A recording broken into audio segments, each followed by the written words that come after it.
I've been having a ton of fun checking out the Extra Dimensional Crisis, both playing it a bunch and watching it be played by other content creators. And today I've got a roundup of my best decks from the new expansion after the first day. Let's go ahead and get into some sweet new things, shall we? We're kicking things off today with a really awesome Blaine plus Lusamine mashup. This deck list gets to leverage Ninetales in tandem with its Blaine supporter to crack for 90 or 120 points of damage every single turn, starting on your second energy attachment. And then Blacevion gives us an additional single knockout point Pokemon that hits for an incredible amount very quickly, thanks to Lusamine being a potent supporter.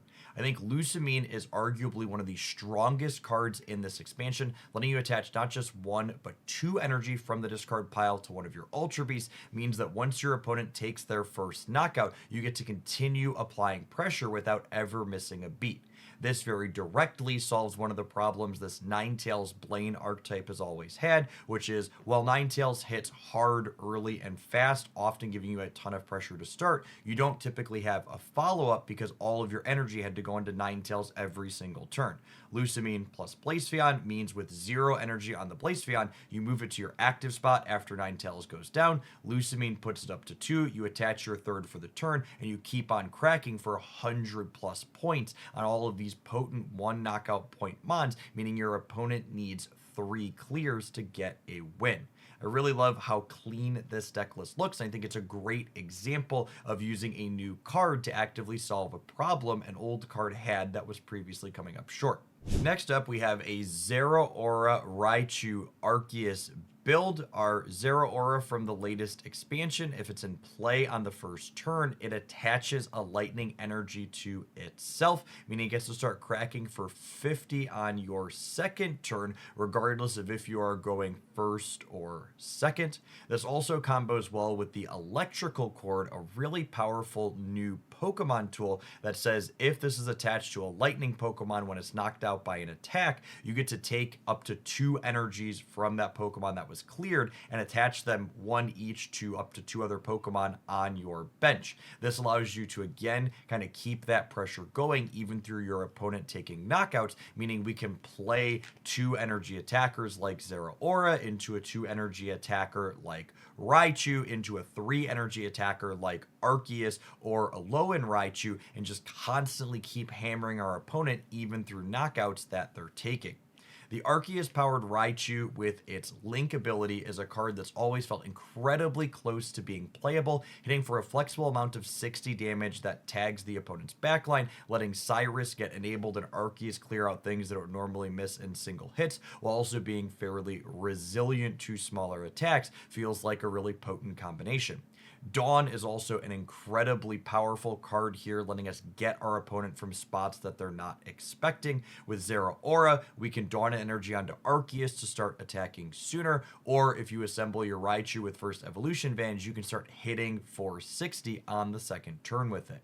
Next up, we have a Silvally deck list featuring Baby Garchomp as its secondary attacker. Silvally, I think, is likely the best non-EX Pokemon in the Extra Dimensional Crisis expansion. It has 110 HP and cracks for 50 for 2, which is not impressive, but if you played a supporter that turn, it hits for a whopping 100, which is really solid on a single knockout point mon. It also evolves from something with reasonable stats. Type Null has 80 HP and flips a coin to attack for 40, averaging 30 per hit. And if all of that wasn't enough, it also gets to play with an incredibly potent supporter, Gladion, which draws a random Type Null or Silvally from your deck, which not only allows us to assemble this evolution more consistently, but it makes our entire deck more consistent, essentially offering us an additional Pokeball style effect that thins things out, meaning we assemble things like our stage 2 Garchomp that much more often. I think there are a ton of different pairings you can put with Silvally since it's a fully colorless attacker. Garchomp is one of my personal favorites, and with Reckless Shearing and the thinning from Gladion, you get to move through your entire deck super consistently, and because Silvally is an all colorless attacker, it doesn't mind the energy variance that 2-color decks periodically have. Something to note when you are piloting this deck is that Gladion as well as Professor's Research are both unplayable when you don't have any cards left in your deck, so you want to think about that very carefully with your sequencing when you're using Garchomp's Reckless Shearing. And Cynthia does not require you to have a Garchomp in play, so you can play her out simply to trigger the supporter clause on Silvally. When getting up to 100 with that is going to be good for you. Next, we have my preferred Guzzlord EX variation featuring the Dark Ultra Beast package around it. Nagaladel in tandem with Nihilego is a really powerful, aggressive way to start your game. You hit your stage 1 evolution on time and you crack them for 60 damage for 1 energy, with that poison getting ramped up to 20 per turn. And if they don't retreat out right away, they're going to take an additional 20 when they pass back to you. Celesteela, though, really feels like she ties the room together in these Ultra Beast decks. Something that's often been true in the past is that when a deck like this has an EX Pokemon like Guzzlord that it wants to play as its finisher, it feels really awkward when you lead on them, and Guzzlord's exceptionally so with its 4 energy retreat cost. Celesteela's Pokemon ability, though, lets you easily jump in and out whichever Ultra Beast you want to be at the front dealing damage, so when it's beneficial for you to be grind-coring energies away, you can do that, but when you want to be hitting hard and fast with your Naganadel, you can do that as well. Having so much flexibility to outmaneuver your opponent makes this deck have incredibly satisfying sequencing decisions in a way that's very fun. This deck list also gets to leverage Lusamine to make it so Guzzlord's 4 energy attack is super accessible. It's not uncommon for your opponent to work their way through your Naganadels as well as your Nihilego, and then you move your Guzzlord up to the active spot with 1 energy, and suddenly you jump it with Lusamine and your energy for the turn, and then Tyrannical Hole is cracking them for 120 points of damage out of nowhere, making them struggle to keep up. The Buzzwole EX deck definitely feels like one that was brewed in a lab at Dina. It's very clearly intended to be played alongside Celesteela and these other 2 grass Ultra Beasts, but I also found it incredibly fun to play. The thing to be aware of with the big beat is that if you shuffle Buzzwole out of the active spot with Celesteela's ability and then retreat back to it again, the penalty of not being able to use your attack the following turn gets wiped away when it gets moved to your bench. So with this little bit of a shuffle in and shuffle out, you'd be cracking for 120 points of damage every single turn. Because Buzzwole's attack is only 3 energy, it gets absolutely supercharged with Lusamine, essentially letting you crunch your opponent out of absolutely nowhere. You have your other Ultra Beasts up front dealing chip shots and things to your opponent's bench, and then once they clear them out, you can drop Buzzwole, you can Lusamine 2 energies on it, attach 1 for the turn, and then use your Celesteela to jump it up to the active spot and get hitting for these 120 points of damage right away. Because everything in this deck list is a grass Pokemon, you also get access to 2 copies of Leaf Cape as well as Erica to give you key sustain, and because your Pheromosa is hitting the opponent's bench, you get to leverage 2 copies of Cyrus to completely dictate the pacing of the game and what's coming to the opponent's active spot and when. Another variation of Zeraora Electrical Cord that put up a couple of results in our first day community tournaments was this build featuring Tapu, Koko, EX, as well as Pikachu as the primary things that you're cording that energy back onto. Pikachu X is a card in particular that I felt with in previous expansions was so close to being competitive. Blasting for 150 points of damage clears out so many things in one go. An Electrical Cord gives you a way to have solid lead attackers like Zeraora dealing solid amounts of damage early while still being able to have energy on Pikachu EX at any point, threatening that big burst should your opponent overstep with whatever their finisher is going to be.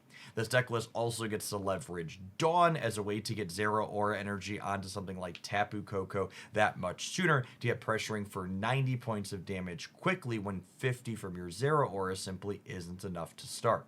The most popular build of Silvally to start has definitely been a Rampardos Fossil build. This allows you to guaranteed start on your type null, which is a really reasonable beginning attacker. And Gladion, drawing more cards out of your deck consistently, also helps you put together your Rampardos more frequently, which is often challenging considering you can't Pokeball for things like your copies of Skull Fossil. This deck list also has the advantage of playing all one knockout point Pokemon, and I wouldn't be surprised if something like this ends up being a format staple as we move ahead.